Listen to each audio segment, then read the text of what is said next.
So this is something I've been thinking about and kind of pondering for a while, and I decided to make a video about it rather than like a short little Facebook post, because I knew if I did that, just a little Facebook post, that somebody would get triggered, somebody would get mad. Someone still might get mad based off this video, but I feel like the chances are smaller because you can see context, tone of voice, body language, all that. So as with most things in life, this issue that I've been thinking about has two extremes, okay? Typically most things have an extreme, one side or the other, or two ditches that you can fall into, so to speak.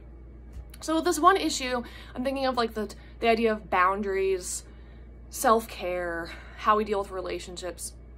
So on one extreme, we have people that have a very hard time setting boundaries, have a very hard time like with conflict or telling people, you know, how they should be treated, right? Like this type of person like has no spine, no backbone, like is a doormat, lets people kind of just walk all over them, treat them however, and like just constantly like enable the behavior, or don't say anything because they're just too afraid, or like it's too uncomfortable or whatever. And I definitely feel like I resonate with this side. Like I definitely used to struggle a lot more with this than I do now.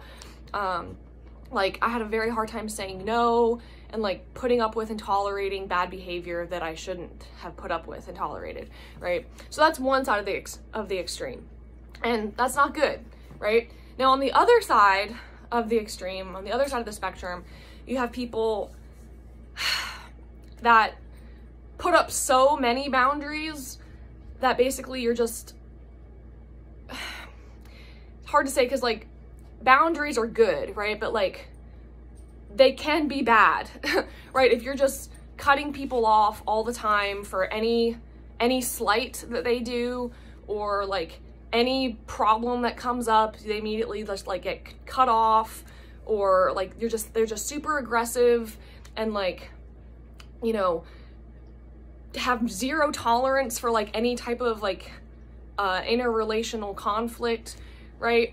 And like these people will like be super aggressive and like use the term self-care to justify like ending relationships, not talking to people. And it's like, it's almost like they're calling self-care like what it actually is like just unforgiveness and the inability to like deal with conflict. And instead of being able to deal with it and talk about it maturely and like have, you know, conflict resolution and like relational reconciliation, it's just, oh, I'm done with you, right? And that's a problem too, right? Because if the goal is like healthy relationships, you know, either one of those extremes are not going to allow it, right? Because on this extreme, you don't have healthy relationships because people just treat you horrible and like you just keep allowing it. So that doesn't promote actual healthy relationships where you're safe and respected and, you know, mutual respect, that sort of thing. And on this end, you don't have healthy relationships either, because anytime there's any problem at all, or you feel like the remotest bit of disrespect or like the smallest slight, they're immediately cut off, or like that's it, we're done, right?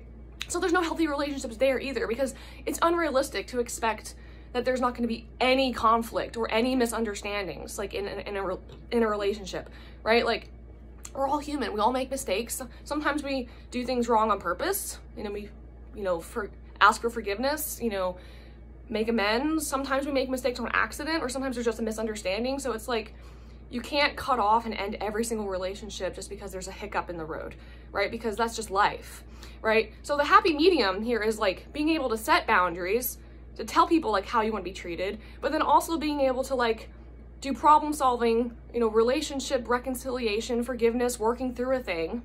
And it's like, you can't talk about this end of the spectrum now, because like people automatically get offended. They're like, you're telling me that I should, you know, have to put up with my dysfunctional family. You don't know what they did to me. And I'm like, I don't know the individual story. Like I don't, but like, I feel like we're just so quick now as a society, and we promote like this idea of like self-care and cutting people off too much. Like there's so many books and resources about like how to talk to people on this end of the spectrum, like, you know, like boundaries, or like the power of your voice, or learning to say no. And it's like, it's a lot easier to like help people on this end of the spectrum, teaching them like, hey, you deserve to be treated well. Like, hey, it's okay to like, you know, speak up. It's okay to like tell people how you feel. Like, you should be able to express yourself in a healthy relationship.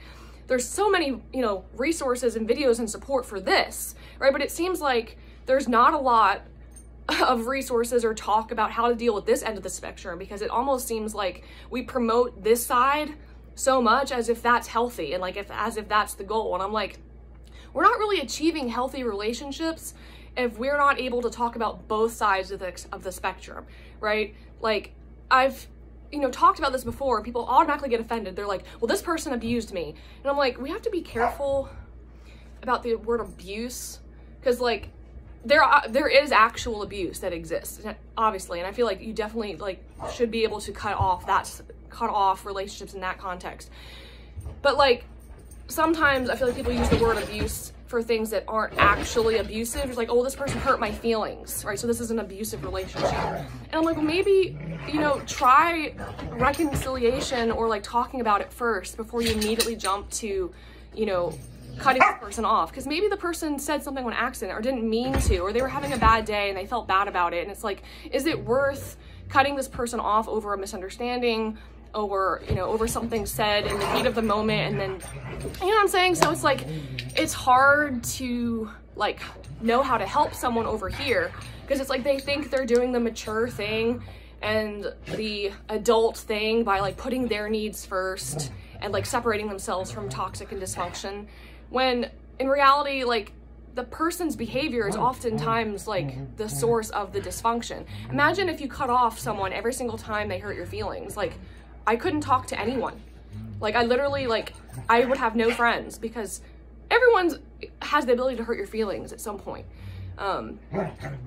Anyways, I'm sort of starting to ramble now, but it's like, I feel like the cutting someone off and not talking to them should be reserved for things that are like very serious, right? Like actual abuse, not for things like, oh, well, we just don't see eye to eye on political issues. I'm like, that's not really a good reason to cut someone off. Like, I have tons of friends that I don't see eye to eye on about several things, like religion, politics, you name it. We have completely different worldviews, but we're still friends, right? So it's like, you might be able to have a boundary with that person that like, hey, like, maybe we can't talk about political things because, you know, neither one of us is able to handle it maturely, but I don't have to cut you off and cut you out of my life and never talk to you again. You know, like, so it's like, you can have different boundaries with different people, right? And that's part of like being mature, is knowing like, okay, I have to set these specific boundaries with this specific person, but like, that's what it takes to have relationships. Like, not, if you're only friends with people that only think exactly the same way you do, well, first of all, good luck finding someone that feels exactly the same way about everything that you do. But also, like, that's not healthy. Like, you need to be able to like live in the world where there's like people that feel differently about things. So anyways, this is turning out to be longer than I intended, but just food for thought to think about, like, you know, two ends of the spectrum, aim for the middle, right? Because healthy relationships is the goal.